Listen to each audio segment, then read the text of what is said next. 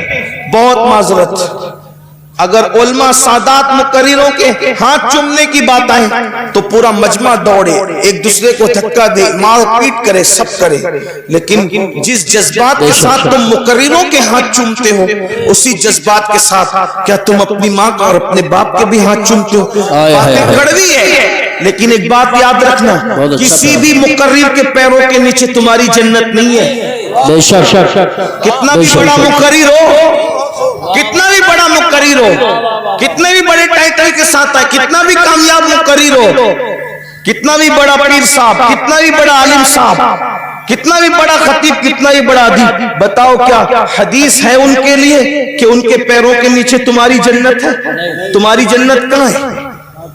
تمہاری ماؤں کے قدموں میں۔ اس کو تو بڈھی کہتے ہیں، ان کو تو ڈوکری ڈوکرا کہتے ہو۔ اگر وہ کوئی مشورہ دے دے تو چیخ چلا کے کہتے ہو چپ رہو، تمہیں کیا سمجھتا ہے؟ یہی ہے، یہاں آ کر ہاتھ باندھ کے کھڑے رہتے ہو اور اپنے ماں باپ کو آنکھیں دکھاتے ہو۔ یہی عشق رسول ہے ہمارے پاس، یہی محبت رسول ہے۔ بہت سارے ظالم تو ایسے ہیں کہ جن لوگوں نے اپنے ماں باپ کو چھوڑ کر کے سسرال بسا لیا ہے، ماں باپ کی خبر بھی نہیں ہے، ماں باپ بھیک مانگ رہے کہ کیا کر رہے ہیں، ماں باپ کو کھانا ہے کہ نہیں ہے کوئی فکر نہیں ہے، اور ہم عاشق رسول ہیں۔ اللہ کے بندو، یہ عشق مصطفیٰ نہیں۔ اویس قرنی نے بتایا ایک طرف دیدار رسول کتنی بڑی چیز ہے، کبھی سوچا ارے دیدار کرنے سے صحابی بنتا ہے انسان، صحابی۔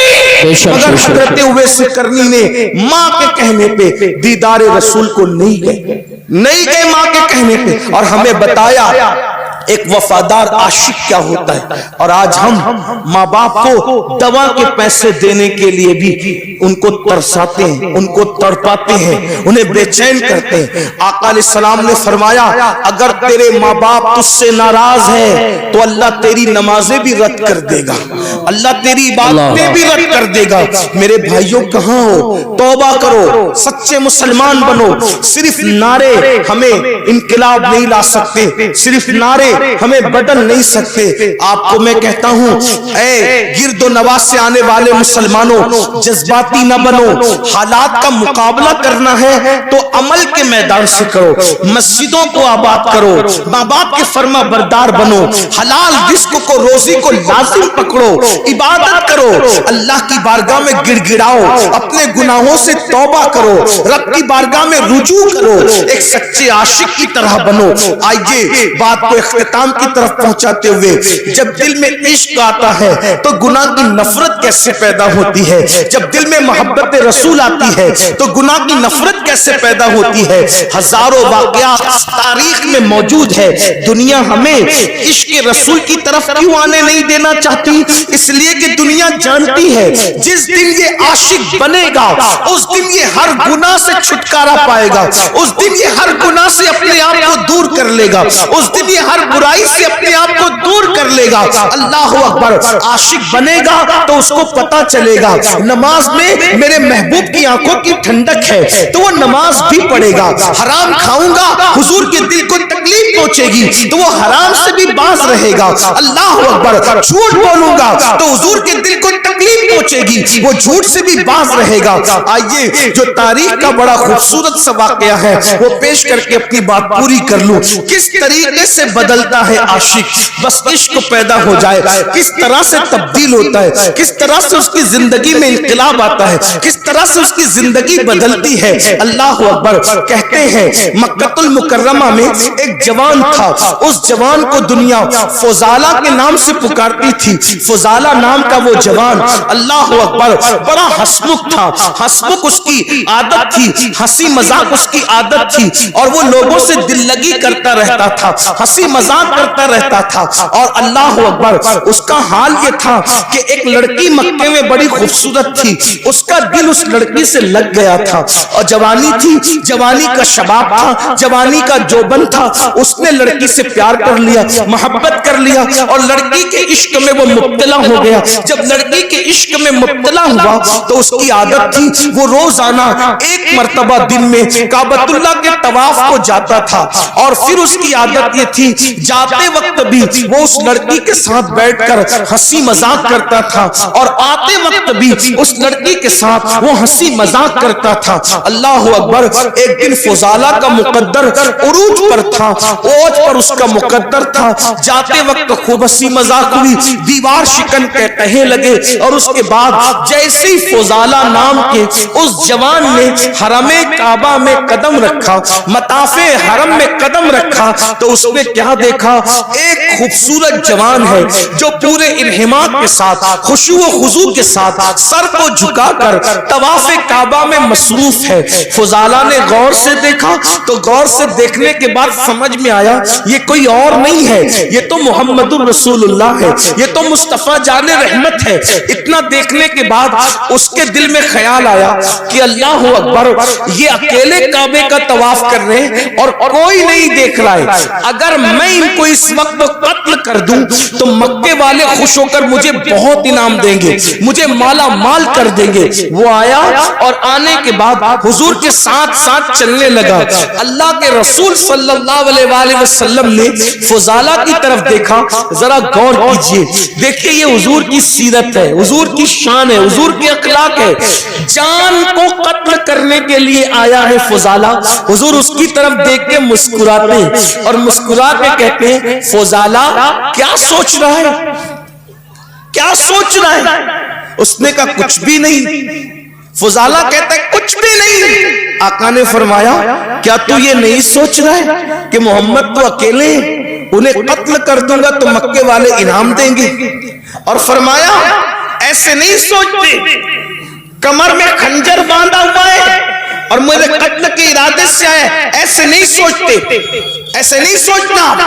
اور اس کے بعد اس کے سینے پہ ہاتھ مارا اور ہاتھ مار کے کہا اس طرح نہیں سوچتے۔ اس کا سینے پہ ہاتھ لگنا تھا، اس کی زندگی بدل گئی، زندگی بدل۔ اور اس نے کہا یہ کتنا عظیم انسان ہے، یہ میرے سینے کے راز بھی جانتا ہے، میرا کمر کا خنجر بھی جانتا ہے۔ قدم پکڑ لیے، مجھے بھی کلمہ پڑھائیے، مجھے بھی مسلمان کیجئے، اسلام میں داخل کر لیجئے۔ حضور نے کلمہ پڑھایا، اسلام میں داخل کر لیا۔ پھر کیا ہوا؟ فضالہ نے کہا یا رسول اللہ، آپ اب سے تھوڑی دیر پہلے سب سے زیادہ کسی سے نفرت تھی تو آپ، اور کلمہ پڑھ لیا ہوں تو اب سب سے زیادہ میرا کوئی محبوب ہے تو آپ۔ سبحان اللہ، آپ سے بڑا میرا کوئی محبوب نہیں ہے، آپ سے زیادہ میں کسی کو نہیں چاہتا۔ اب میری تمنا یہ ہے ایک طواف آپ کے ساتھ کرنا چاہتا ہوں اگر اجازت ہو تو۔ حضور ایک طواف، اور فضالہ حضور کے ساتھ طواف کرنے لگے۔ فضالہ کا مقدر تھا قیامت تک لوگ طواف کریں گے، لیکن فضالہ کے طواف کی شان یہ تھی کعبہ ہے، کعبے کا کعبہ ہے اور فضالہ ہے، یعنی دو قبلوں کا طواف ایک ساتھ ہو رہا ہے۔ اگر آپ عشق مستی کی نظر میں دیکھیں تو کعبہ اور کعبے کے کعبے کا کے ساتھ طواف کعبہ ہو رہا ہے۔ جب طواف ہو گیا فضالہ اپنے گھر کی طرف جانے لگے۔ اب فضالہ صحابی ہو گئے، عاشق رسول ہو گئے، گھر کی طرف جانے لگے۔ آئے تھے تو لڑکی سے ہنسی مذاق کہے وغیرہ کر کے اب جا رہے عاشق بن کے، صحابی بن کے۔ جیسے ہی اس لڑکی کا گھر آیا فضالہ کا سر جھک گیا۔ لڑکی انتظار کر رہی تھی کھڑی کہ روزانہ آتے بھی مذاق ہوتی تھی، جاتے بھی ہوتی تھی، جاتے تو ہو گئی، اب فضالہ آ رہا ہے کرتا کیا ہے؟ تو جیسے فضالہ سر جھکا کر کے جانے لگے اس لڑکی نے آواز دی فضالہ، او فضالہ، فضالہ ادھر دیکھو۔ آپ نے وہیں کھڑے ہو کے کہا کہ نہیں اب میں تیرے کام کا نہیں رہا۔ فضالہ نے کیا کہا؟ اب میں تیرے کام کا نہیں رہا۔ اس لڑکی نے کہا کیوں؟ مذاق زیادہ ہو گئی، کوئی تکلیف ہو گئی, کوئی کچھ ہو گیا, بتاؤ ازالہ کریں. تو کیا کہا, نہیں, جب تک کہ میرے دل میں آمنہ کا لال نہیں بسا تھا میں ہر کس و ناقص سے دل لگا لیتا تھا, لیکن اب میرے دل میں عشق رسول پیدا ہو گیا ہے, اس لیے اب میرے دل میں کسی ناجائز محبت کی جگہ نہیں ہے, اب میں تیرے کام کا نہیں رہ گیا. اندازہ فرمائیں زندگیوں میں یوں انقلاب آیا ہے. آپ سے میں پوچھتا ہوں, ہم تو پیدائشی مسلمان ہیں, پیدائشی عاشق رسول ہیں, ہم نے تو لوریاں بھی سنی ہیں نعتوں میں, آپ بتائیں پھر ہمارے دلوں میں ناجائز محبتیں کیوں ہیں, گناہوں کی محبتیں کیوں ہیں؟ وجہ صرف یہ ہے ہم رسمی اور اسمی عاشق رسول ہیں, ہمیں حقیقی عاشق رسول بننے کی ضرورت ہے. میرے بھائیوں مجھے بتاؤ نا, آخر وہ کیسا عاشق ہوگا جو اپنے نبی کے دل کو تکلیف پہنچائے گا, اپنے محبوب کے دل کو تکلیف پہنچائے گا؟ وہ رسول جو پوری پوری رات ہمارے لیے دعائیں کرتے ہیں, آج ہم اس رسول کی نافرمانی کر رہے ہیں, ان کی بات نہیں مان رہے. مسلمانوں بتاؤ اللہ کے رسول کے دل پہ کیا گزرتی ہوگی؟ یہ میری مائیں اور بہنیں موجود ہیں, یہ بہنیں بغیر دوپٹے کے گھر سے نکلتی ہیں, حضور کے دل پہ کیا گزرتی ہوگی؟ یہ بہنیں نمازیں نہیں پڑھتی ہیں, سیریل دیکھتی ہیں, فلمیں دیکھتی ہیں, مردوں کے ساتھ اگر اللہ نے دولت دے دی ہے تو پارکوں میں گھومنے کے لیے بے پردہ جاتی ہے. بتاؤ تو صحیح, یہ دین کا گلشن کتنی محنتوں سے سجایا گیا ہے, یہ دین کا گلشن کتنی قربانیاں دی گئی ہے. جب یہ دین کا گلشن سجا ہے, اگر آج مسلمان اس احساس سے عاری ہو جائے تو بتائیے پھر مصیبتیں نہیں تو کیا, پھر تکلیفیں نہیں تو کیا, پھر اللہ اکبر تباہی نہیں تو کیا, پھر بربادی نہیں تو کیا. یاد رکھیے اپنے نبی سے سچے دل سے جڑیے.